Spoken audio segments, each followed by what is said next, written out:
प्रश्नकर्ता, आचार्य जी, मेरी मृत्यु के बाद मेरी आत्मा का क्या होगा? आचार्य प्रशांत, आत्मा के साथ कभी कुछ नहीं होता। आत्मा अद्वैत है। कौन आएगा उसके साथ कुछ करने, जब दूसरा कोई है ही नहीं? कहीं से सुनकर आए हो ये सब, आत्मा की यात्रा वगैरह, कि आत्मा भी यात्रा करती है? जो यात्रा होती होगी वो भी किसी गति से ही होती होगी। कितने किलोमीटर प्रति घंटा, ये भी बता देना। सोनिक है या अल्ट्रासोनिक है, ये भी बताकर रखो आत्मा की यात्रा के बारे में। यात्रा तो हमेशा किसी सीमित वस्तु की होती है, जगत में ही कहीं से कहीं तक, और सीमित गति के साथ। और एक सज्जन हमें ये भी बता गए हैं कि जगत में जो भी वस्तु यात्रा करेगी उसकी गति प्रकाश की गति से ज्यादा नहीं हो सकती। तो ये तो तुमने आत्मा के ऊपर भी बाध्यता डाल दी। अगर वो यात्रा करेगी तो उसके ऊपर भी एक नियम लग गया, पर आत्मा पर तो कोई नियम लगता नहीं। कभी जरा भी विचार नहीं करते कि क्या सोच रहे हो, किस बात को मान लिया, क्या धारणा बना ली। तुम पूछो कि तुम्हारे मरने के बाद तुम्हारे दोस्त का क्या होगा, तो मैं बता सकता हूं, उसका कुछ नहीं होगा, 2 दिन रोएगा, फिर मौज करेगा। पर तुम पूछो कि तुम्हारे मरने के बाद तुम्हारा क्या होगा, तो ये सवाल ही बेतुका है। तुम अपने आप को जितना जानते हो उसके नष्ट हो जाने को ही तो मृत्यु कहते हो। तो एक तरफ कह रहे हो मैं नष्ट हो गया, और दूसरी तरफ पूछते हो मेरा क्या होगा? ये कैसा सवाल है? या तो तुमने अपने आप को थोड़ा भी ऐसा जाना होता जो अविनाशी होता, फिर तुम कहते मेरे बाद क्या शेष रहेगा, तो बात भी बनती। पर तुमने अपने आप को जितना भी जाना है वो तो मृत्युधर्मा है, ठीक? तुम्हारे पास ऐसा कुछ है जो आग में ना जले, जिसे समय ना मिटा दे? है कुछ ऐसा?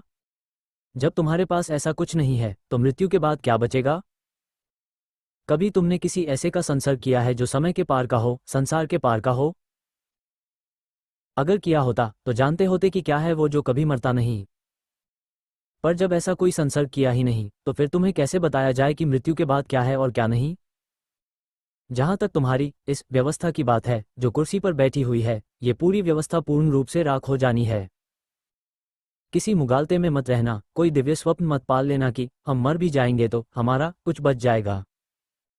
तुम्हारा कुछ नहीं बचने वाला। तुम राख ही हो जाने वाले हो। जो बचेगा वो कुछ और है, पर जो बचेगा उससे तुमने कोई संबंध बनाया नहीं। गुण गोविंद गायो नहीं, जन्म अकार्थ कीन ही। पूरा संबंध अपना हमने बस उससे बना रखा है जो मरेगा, जो मुर्दागर से आगे नहीं निकल सकता, जो शमशान से आगे नहीं जा सकता। और फिर हम पूछते हैं कि मेरा क्या होगा?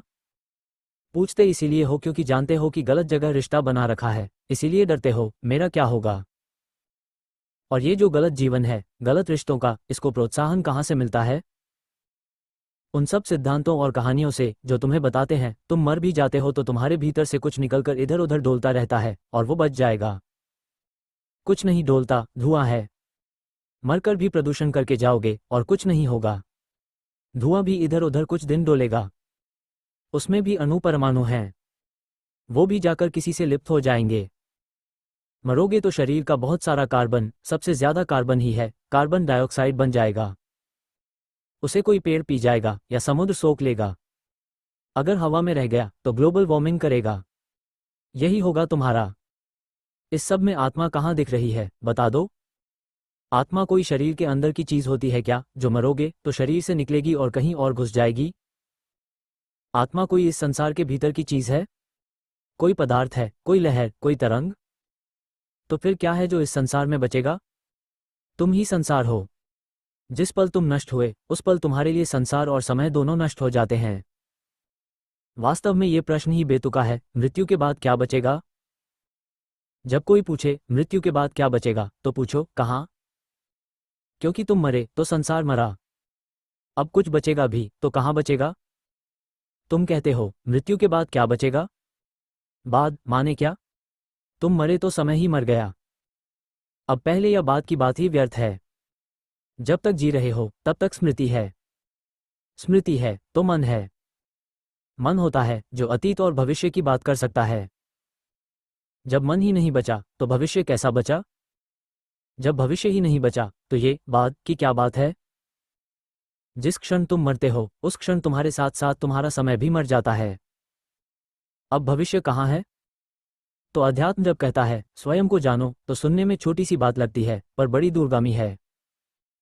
स्वयं को नहीं जाना तो दुनिया भर के व्यर्थ लफड़ों पचड़ों में फंसे रहोगे और इधर उधर की बात करते रहोगे।